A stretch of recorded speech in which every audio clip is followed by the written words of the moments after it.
El ministerio Conéctate a Jesús presenta Conéctate a Jesús, tercer trimestre. Conectados a Jesús por la Biblia.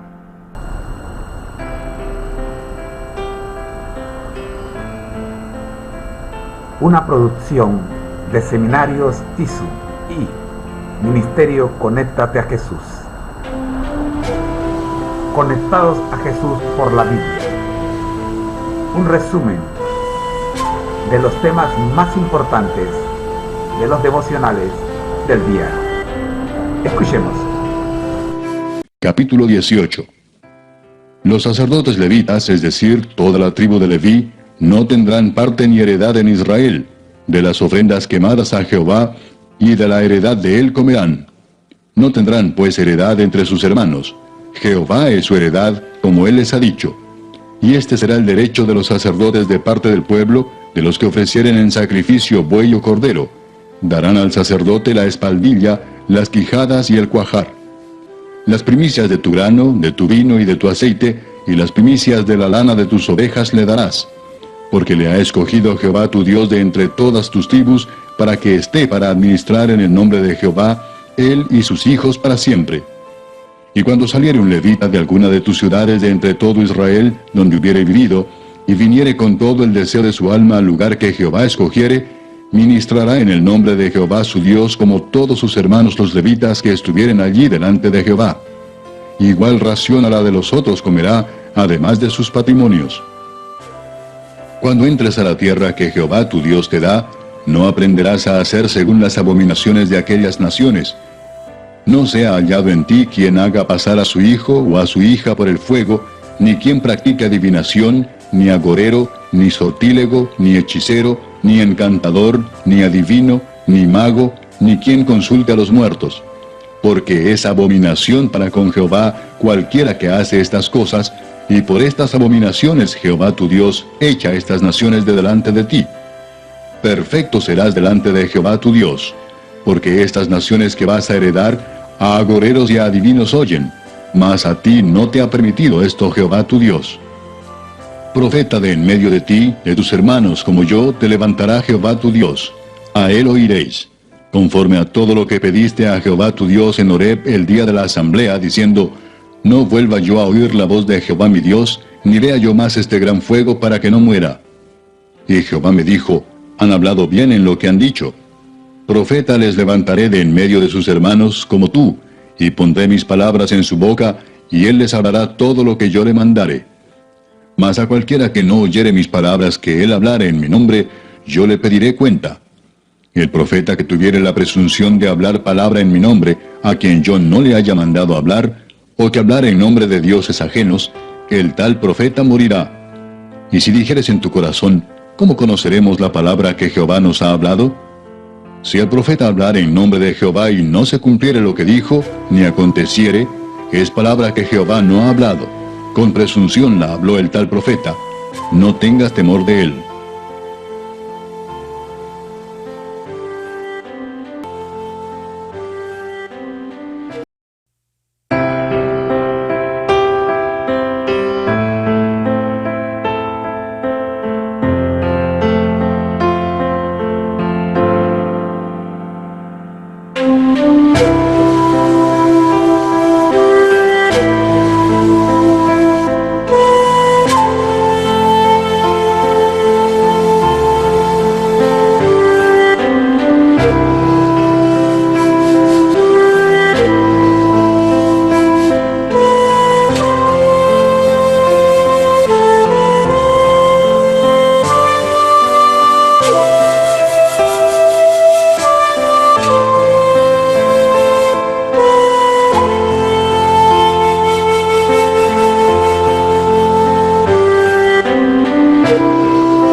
El Ministerio Conéctate a Jesús se complace en presentar el quinquenio bíblico de la Iglesia Adventista del Séptimo Día, a cargo y como cortesía de la Escuela de Teología de la Universidad Adventista de Centroamérica.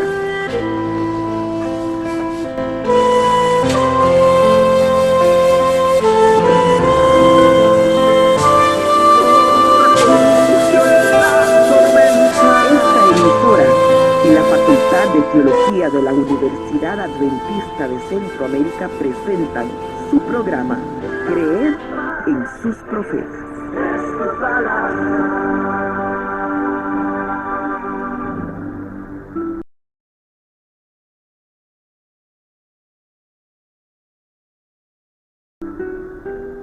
Deuteronomio capítulo 18. Siendo que el pueblo de Israel estaba por entrar a la tierra prometida, Moisés les reitera 3 responsabilidades.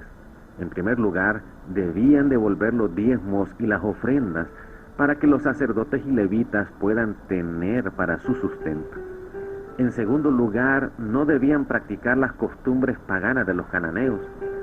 No debían sacrificar a sus hijos a Moloc, no practicar adivinación. No debían existir adivinos, hechiceros o magos, ni medios espiritistas que consulten a los muertos. En tercer lugar, Moisés quiere preparar al pueblo contra la apostasía y herejías que alejarían a Israel de la ley divina. Versículo 22 dice: si lo que el profeta proclame en nombre del Señor no se cumple ni se realiza, será señal de que su mensaje no proviene del Señor. Ese profeta habrá hablado con presunción, no le temas. Examinemos brevemente las 6 pruebas para conocer a un verdadero profeta. Los mensajes deben reafirmar lo revelado en las Escrituras y no contradecirlo. Reprenden los pecados del pueblo de Dios. Todas las predicciones deben cumplirse. Deben confesar que Jesús vino en nuestra naturaleza humana caída, pero que obtuvo la victoria sobre el pecado. Tienen que dar buenos frutos con sus obras y actos. Y finalmente deben exaltar a Cristo, nunca sus propias habilidades. La cita selecta de hoy se encuentra en el libro Testimonios para la Iglesia, tomo 4, página 183. En nuestros días hay muchos falsos profetas que no consideran que el pecado sea repulsivo. Se quejan de que las reprensiones y las advertencias de los mensajeros de Dios alteran innecesariamente la paz del pueblo, arrullan las almas de los pecadores y las suyas propias, llevándolas a una acomodación fatal con sus enseñanzas agradables y engañosas. El antiguo Israel cayó víctima de las adulaciones de los sacerdotes corruptos. Su predicción de prosperidad era más agradable que el mensaje del verdadero profeta, quien aconsejaba el arrepentimiento y la sumisión. Oremos. Padre eterno, te damos gracias por enviarnos profetas y profetisas para que nos transmitan en forma fidedigna tus mensajes. Nos comprometemos a leer sus mensajes y a practicarlos. Por Jesús. Amén. Te invito a leer el día de mañana Deuteronomio capítulo número 19. Hemos presentado su programa Creed en los profetas. En los profetas. Escrito por el Dr. Franz Ríos, en la voz del ingeniero Dodani Castillo. Les esperamos el día de mañana a la misma hora. Para más información, visite nuestra página en internet teología.unadeca.ac.cr. Creed en los profetas. Para mis pies es tu palabra.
No es un manual, es un devocional y debe ser nuestra meta: ser semejantes a Jesús.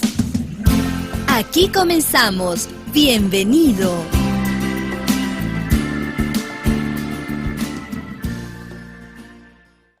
¿Cómo están, amigos? Bienvenidos a nuestras reflexiones Ser semejantes a Jesús. Hoy es 3 de julio. Dios ha enviado advertencias, pero pocos son los que escuchan. Sofonías capítulo 1, versículo 12. Acontecerá en aquel tiempo que yo escudriñaré a Jerusalén con linterna y castigaré a los hombres que reposan tranquilos como el vino asentado, los cuales dicen en su corazón: Jehová ni hará bien ni hará mal. Nos estamos acercando al fin del tiempo. Me ha sido mostrado que los juicios retributivos de Dios ya están sobre la tierra. El Señor nos ha advertido de los acontecimientos que están por suceder. Resplandece la luz de su palabra y sin embargo las tinieblas cubren la tierra y densa oscuridad los pueblos. Que cuando dirán paz y seguridad, entonces vendrá sobre ellos destrucción de repente y no escaparán. Primera de Tesalonicenses capítulo 5 versículo 3. Es nuestro deber inquirir la causa de estas terribles tinieblas para que podamos evitar la conducta por la cual los seres humanos han atraído sobre sí mismos tan grande engaño. Dios ha dado al mundo una oportunidad de aprender y obedecer su voluntad. Les ha dado en su palabra la luz de la verdad. Les ha enviado advertencias, consejos y amonestaciones, pero pocos quieren obedecer su voz. Al igual que la nación judía, la mayoría, aún de los cristianos profesos, se enorgullece de sus magníficas ventajas, pero no agradece a Dios por esas grandes bendiciones. En su misericordia infinita, Dios ha enviado al mundo un último mensaje de amonestación, anunciando que Cristo está a la puerta y llamando la atención a la quebrantada ley de Dios. Pero así como los antediluvianos rechazaron con desprecio la amonestación de Noé, así también los amadores de placeres de hoy rechazarán el mensaje de los fieles siervos de Dios. El mundo prosigue en su giro constante, absorto como nunca en los negocios y placeres, mientras la ira de Dios está por caer sobre los transgresores de su ley. Nuestro compasivo Redentor, previendo los peligros que rodearían a sus discípulos en este tiempo, les dio una amonestación especial. Tengan cuidado, no sea que se les endurezca el corazón por el vicio, la embriaguez y las preocupaciones de esta vida. De otra manera, aquel día caerá de improviso sobre ustedes, pues vendrá como una trampa sobre todos los habitantes de la tierra. Estén siempre vigilantes y oren para que puedan escapar de todo lo que está por suceder y presentarse delante del Hijo del Hombre. Lucas capítulo 21, versículos 34 al 36. Testimonios para la Iglesia, tomo 5, páginas 99 y 100. Ser semejantes a Jesús, un libro de Elena G. de White. Un tesoro de los muchos que encuentras en www.devocionmatutina.com.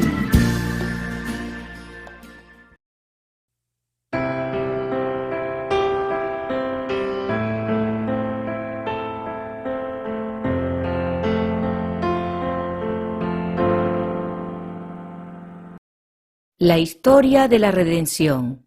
Capítulo 42. Los años de ministerio de Pablo. Pablo era un obrero incansable.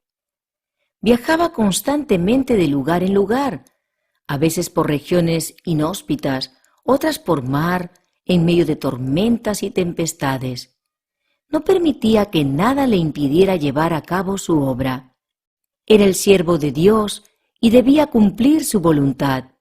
De viva voz y por medio de sus cartas, comunicó un mensaje que desde entonces ha ayudado y fortalecido a la Iglesia del Señor. Para nosotros, los que vivimos al final de la historia de la tierra, el mensaje que dio nos habla claramente de los peligros que amenazarían a la Iglesia y de las falsas doctrinas que el pueblo de Dios tendría que enfrentar. Pablo fue de país en país y de ciudad en ciudad, predicando a Cristo y fundando iglesias. Donde podía encontrar oyentes, trabajaba para contrarrestar el error y dirigir por la senda recta las pisadas de hombres y mujeres. A los que por sus labores en cualquier lugar aceptaban a Cristo, los organizaba en iglesias. No importaba cuán poco numerosos fueran, lo hacía. Y Pablo no olvidó las iglesias que había fundado así. Por pequeñas que fueran, eran objeto de su cuidado y su interés. La vocación de Pablo requería de él servicios de diversas clases. Trabajaba con las manos para ganarse la vida, fundaba iglesias y escribía cartas a las iglesias ya establecidas. No obstante, en medio de estas diversas labores, declaró: «Una cosa hago». Un propósito permanecía constantemente delante de él en todas sus tareas: ser fiel a Cristo, quien, cuando él blasfemaba su nombre y empleaba toda clase de medios disponibles para que otros blasfemaran también, se le reveló. El gran propósito de su vida consistía en servir y honrar a aquel cuyo nombre antes había despreciado tanto. Su gran deseo consistía en ganar almas para el Salvador. Los judíos y gentiles podían oponerse y perseguirlo, pero nada lo haría apartarse de ese propósito. Pablo recuerda su experiencia. Al escribir a los filipenses, describió su experiencia antes y después de su conversión.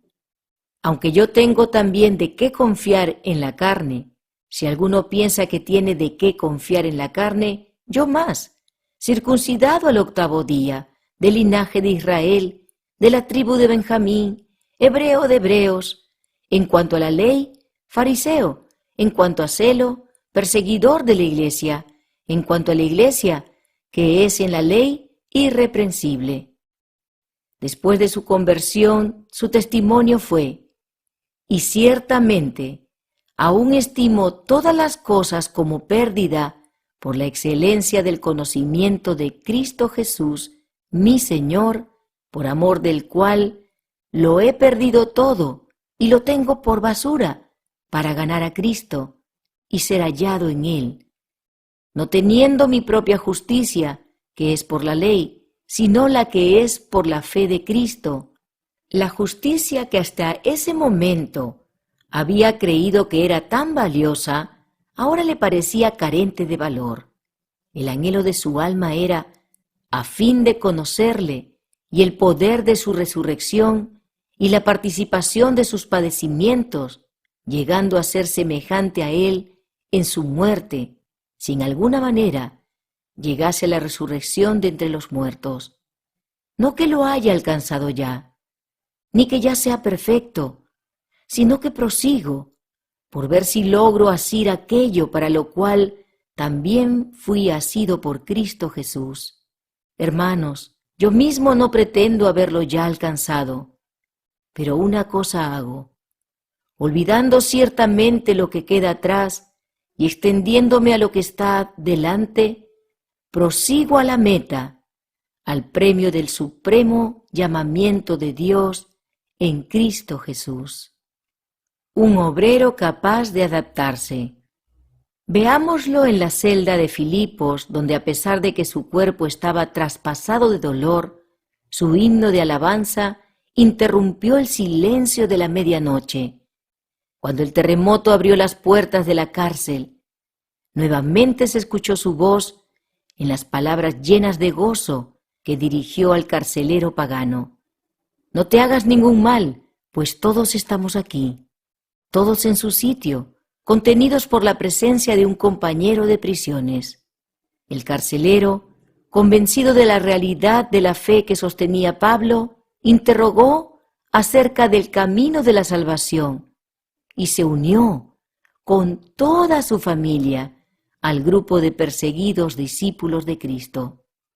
Veamos a Pablo en Atenas, frente al concilio de Areópago, cuando enfrentó la ciencia con la ciencia, la lógica con la lógica y la filosofía con la filosofía.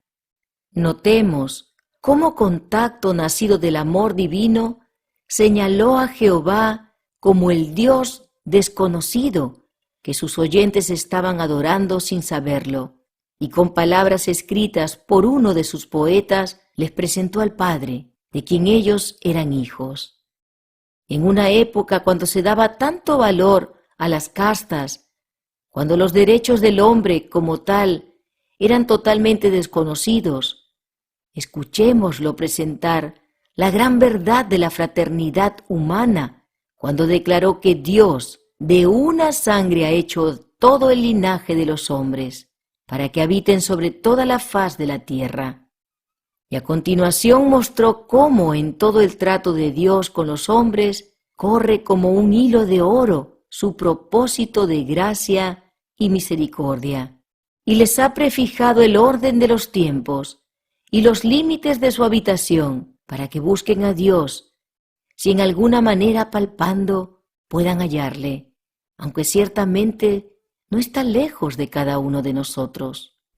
Escuchémoslo en la corte de Festo, cuando el rey Agripa, convencido de la verdad del Evangelio, exclamó: «Por poco me persuades a ser cristiano».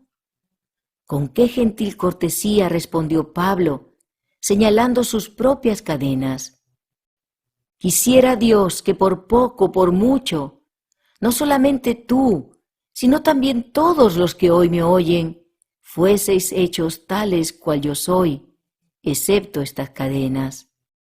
Y así pasó su vida, según su propia descripción.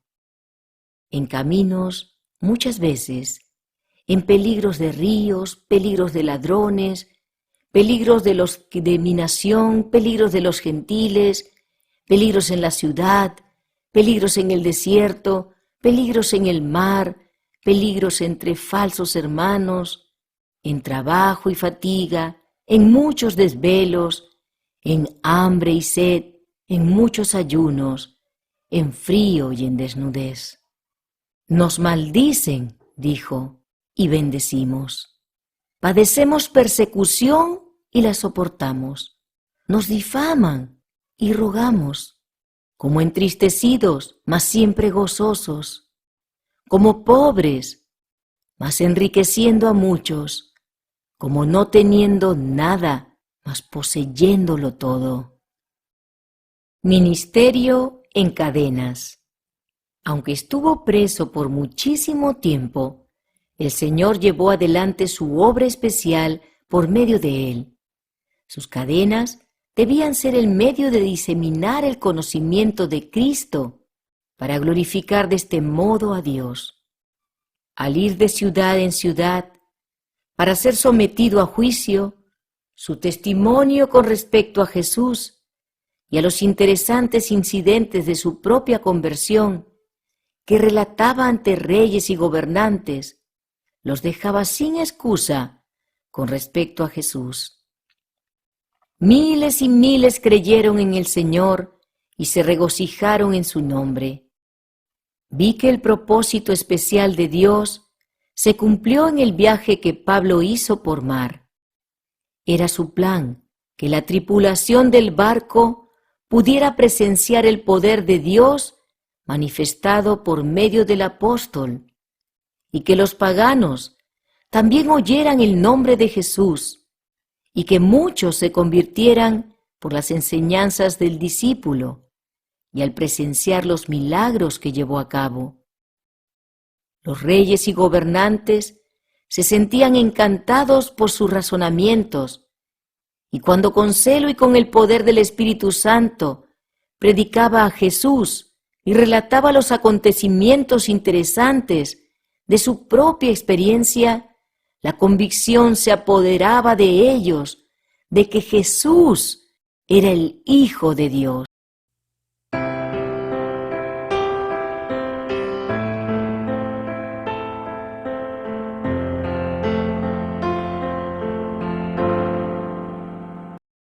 La historia de la redención. Capítulo 43. El martirio de Pablo y Pedro. Los apóstoles Pablo y Pedro trabajaron por muchos años muy separados el uno del otro, puesto que la obra de Pablo consistía en llevar el Evangelio a los gentiles, mientras Pedro trabajaba especialmente para los judíos. Pero en la providencia de Dios, ambos debían dar testimonio de Cristo en la metrópoli del mundo y debían derramar su sangre sobre el mismo suelo como señal de una vasta cosecha de santos y mártires. En torno de la época del segundo arresto de Pablo, Pedro también fue detenido y enviado a prisión. Se había hecho especialmente odioso para las autoridades por su celo y por su éxito al exponer los engaños y al derrotar las maquinaciones de Simón el mago, que lo había seguido a Roma para oponérsele y obstaculizar la obra del Evangelio. Nerón creía en la magia y había patrocinado a Simón. Estaba, por lo tanto, sumamente enojado con el apóstol y por eso dio la orden de que se lo detuviera. La mala voluntad del emperador hacia Pablo subió de punto por el hecho de que algunos miembros de la familia imperial, como asimismo otras personas distinguidas, se habían convertido al cristianismo durante su primera prisión. Por eso contribuyó a que su segundo encarcelamiento fuera mucho más severo que el primero. Le dio muy poca oportunidad de predicar el Evangelio y decidió terminar con esa vida tan pronto como pudiera encontrar un pretexto plausible para hacerlo. La mente de Nerón fue tan impresionada por la fuerza de las palabras del apóstol en su último juicio que postergó la decisión acerca del caso sin dejarlo en libertad ni condenarlo. Pero la sentencia solo fue diferida. No pasó mucho tiempo hasta que se dio a conocer la decisión que destinaba a Pablo a ocupar la tumba de un mártir.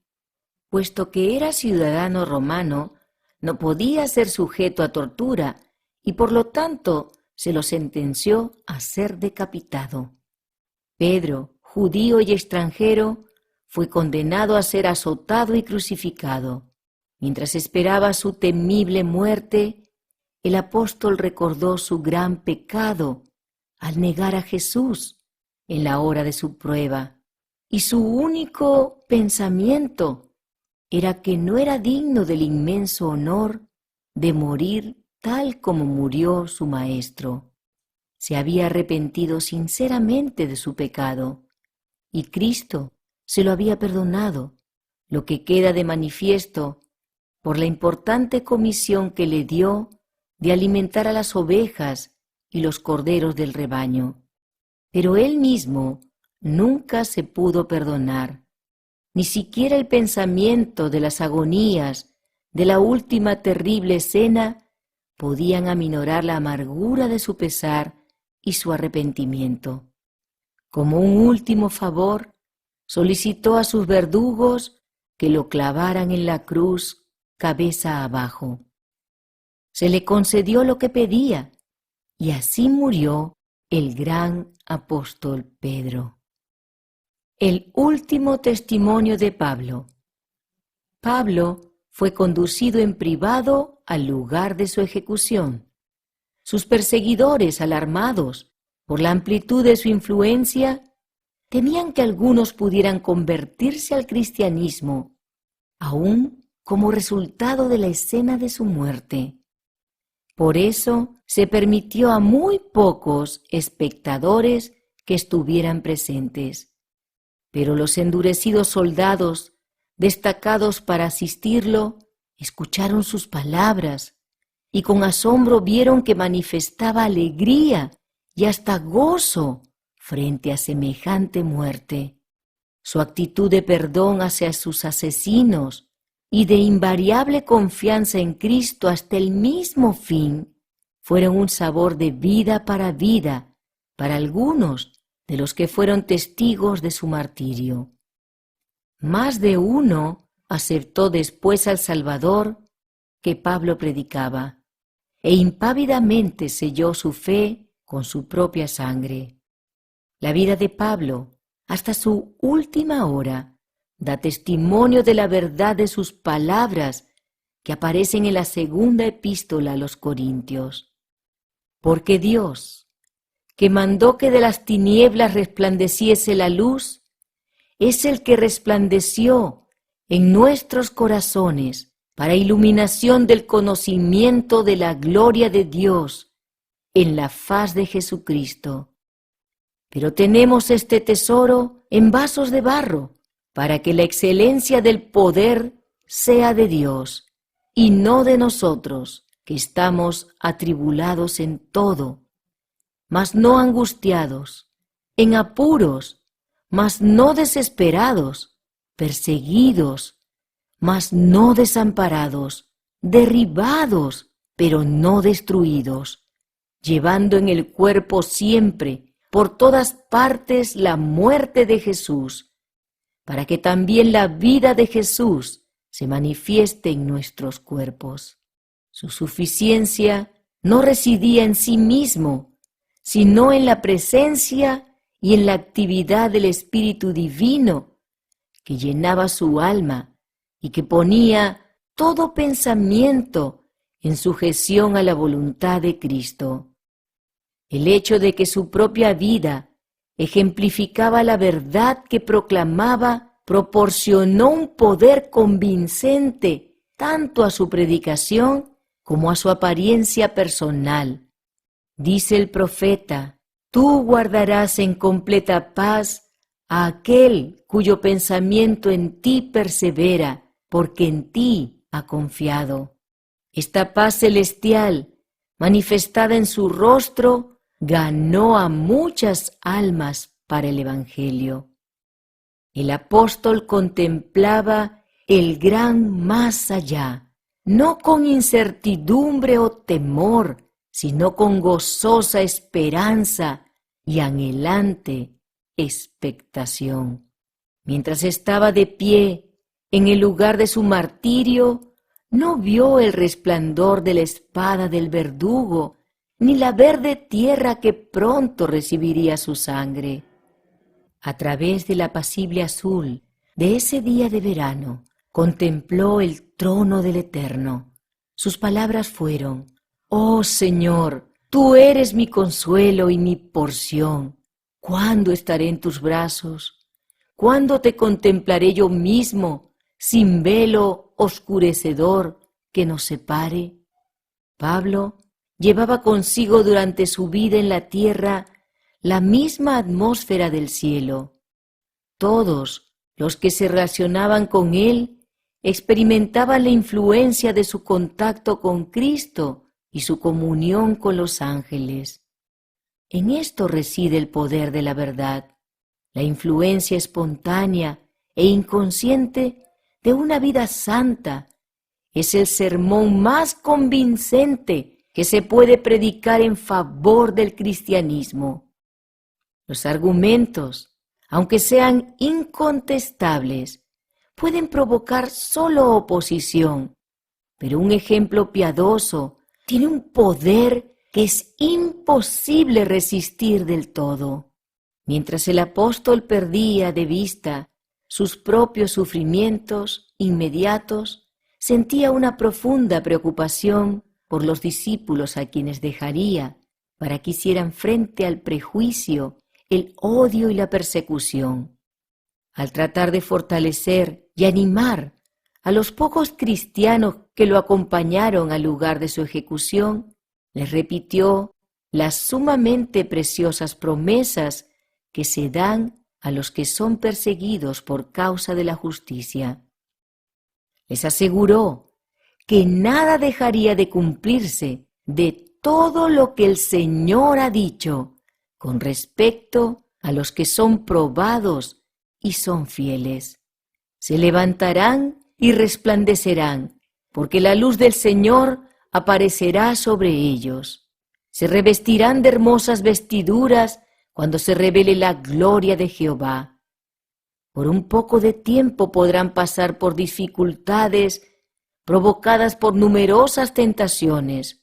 Podrán estar destituidos de las comodidades de la tierra, pero deben animar sus corazones al decir: yo sé a quién he creído y estoy seguro que es poderoso para guardar mi depósito. Su reprensión concluirá y llegará la alegre mañana de la paz y el día perfecto. El capitán de nuestra salvación había preparado a su siervo para el último gran conflicto. Redimido por el sacrificio de Cristo, purificado de sus pecados por su sangre y revestido de su justicia, Pablo llevaba el testimonio en sí mismo de que su alma era preciosa a la vista de su Redentor. Su vida estaba escondida con Cristo en Dios, y él estaba persuadido de que el que había vencido a la muerte era capaz de guardar lo que le había confiado. Su mente captó la promesa del Salvador, y esta es la voluntad del que me ha enviado, que todo aquel que ve al Hijo y cree en Él tenga vida eterna, y yo le resucitaré en el día postrero. Sus pensamientos y esperanzas estaban concentrados en la segunda venida de su Señor, y cuando la espada del verdugo descendió y las sombras de la muerte invadieron el alma del mártir, surgió su último pensamiento, que será el primero que tendrá en ocasión del gran despertar, de salir al encuentro del dador de la vida para recibir la bienvenida al gozo de los bienaventurados. Casi 20 siglos han pasado desde el momento cuando el anciano Pablo derramó su sangre para ser testigo de la palabra de Dios y del verdadero testimonio de Cristo. Ninguna mano fiel registró para las generaciones venideras las últimas escenas de la vida de este santo, pero la inspiración ha conservado para nosotros su testimonio de moribundo. Como sonido de trompeta ha resonado su voz a través de las edades, infundiendo su propio valor a miles de testigos de Cristo y despertando a miles de corazones angustiados con el eco de su propio clamor de triunfo. Porque yo ya estoy para ser sacrificado y el tiempo de mi partida está cercano. He peleado la buena batalla, he acabado la carrera, he guardado la fe. Por lo demás, me está guardada la corona de justicia, la cual me dará el Señor, juez justo, en aquel día, y no solo a mí, sino también a todos los que aman su venida.